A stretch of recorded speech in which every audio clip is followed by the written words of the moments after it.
सड़कों पर ये शोरगुल, हाथों में झंडियां थामे हुए नाराज भीड़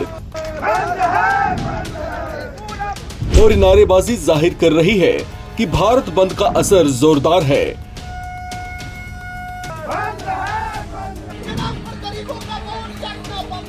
ट्रेड यूनियनों के भारत बंद के आह्वान पर देश के अलग अलग राज्यों में इसका असर सुबह से ही दिखाई देने लगा है।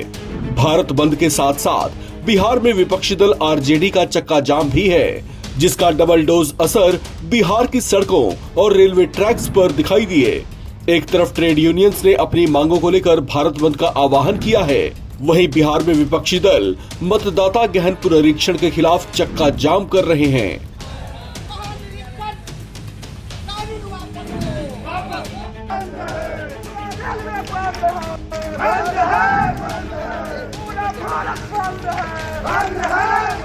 बिहार में आरजेडी ने मतदाता गहन पुनरीक्षण के फैसले के खिलाफ मोर्चा खोल दिया है। बिहार विधानसभा चुनाव से ठीक पहले इस फैसले में आरजेडी को कोई झोल नजर आ रहा है। वो एक तरफ सरकार की मंशा पर सवाल खड़े कर चुकी है, तो वहीं चुनाव आयोग के खिलाफ भी नाराजगी जता रही है। लिहाजा उनकी नाराजगी अब इस तरह से सड़कों पर उग्र रूप ले चुकी है। आरजेडी के कार्यकर्ता इसके खिलाफ जमकर हंगामा कर रहे हैं। वहीं देश के 10 केंद्रीय श्रमिक संगठनों और उनसे जुड़ी सहयोगी इकाइयों ने भी सरकार के खिलाफ मोर्चा खोल दिया है। उनके भारत बंद का असर हड़तालें कर सरकार की मजदूर, किसान और राष्ट्र विरोधी नीतियों के खिलाफ विरोध जताना है, जिसकी शुरुआत हो चुकी है।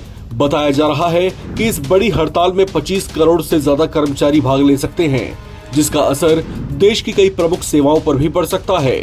हड़ताल के दायरे में बैंकिंग, बीमा, डाक सेवाएं, कोयला खनन, परिवहन, निर्माण, फैक्ट्रियां और राज्य सरकारों के कई विभाग शामिल हैं। हिंद मजदूर सभा के नेता हरभजन सिंह सिद्धू ने कहा कि हड़ताल से देश की सामान्य सेवाएं बुरी तरह से बाधित हो सकती हैं।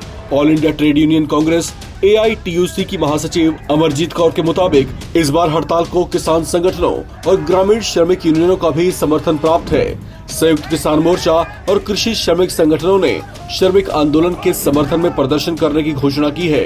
हड़ताल का असर प्रमुख महानगरों दिल्ली, कोलकाता, मुंबई, चेन्नई, भोपाल, पटना, बेंगलुरु, हैदराबाद, लखनऊ और चंडीगढ़ जैसे शहरों में देखा जा सकता है।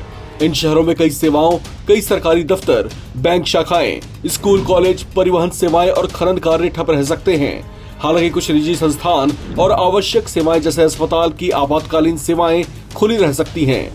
हड़ताल के पीछे मजदूर संगठनों की प्रमुख मांगे वार्षिक निजीकरण, आउटसोर्सिंग और ठेकेदारी प्रणाली पर रोक, श्रम सम्मेलन की बहाली, 4 श्रम संहिताओं को वापस लेना जो श्रमिकों के अधिकारों को कमजोर बनाती हैं, सामूहिक सौदेबाजी और हड़ताल के अधिकार को संरक्षित करना, युवा रोजगार को बढ़ावा देने के लिए सेवानिवृत्त कर्मचारियों की पुनर्नियुक्ति पर रोक और महंगाई, बेरोजगारी और मजदूरी में गिरावट पर ठोस नीति बनाने जैसी मांगे शामिल हैं। इस पर सरकार की ओर से अब तक कोई ठोस जवाब नहीं आया है, लेकिन सूत्रों के मुताबिक श्रम मंत्रालय ने स्थिति की समीक्षा करनी शुरू कर दी है।